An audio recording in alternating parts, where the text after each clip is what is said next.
काम आरंभ है निर्वाचन काम आरंभ है लेखाटा छिड़े दबा आज एक गोटे rare moment for BJP party the party president Shri Manmohan Samal ji स्पष्ट भावे मत रखिंट केंद्रीय नेतृवृंद सहित कथा हवा पर जे भारतीय जनता पार्टी ओडिशा रे एकाकी लड़ब 147 सीट्रे एमएलए कैंडिडेट दब 21 सीट्रे एमपी कैंडिडेट देवे प्रधानमंत्री नरेंद्र मोदी नेतृत्व रे प्रथम थर पई ओडिशा रे सबु विधानसभा रे भारतीय जनता पार्टी कैंडिडेट दब तथा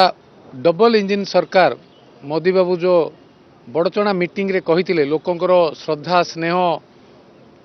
उत्साह परिवर्तन पई जो सूचक थिला ताकू आधार करी ओडिशा रो जनसाधारण आमर समस्त भाई भणी को एक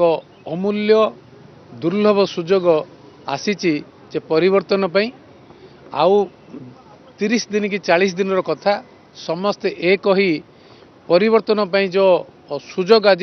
मनमोहन सिंह मनमोहन सामल करो नेतृवृंद संगे आलोचना पर जो सुजोग मिली आमे समस्ते एक ही लड़िबा काम आरंभ है निर्वाचन काम आरंभ है लेखाटा छिड़े दबा।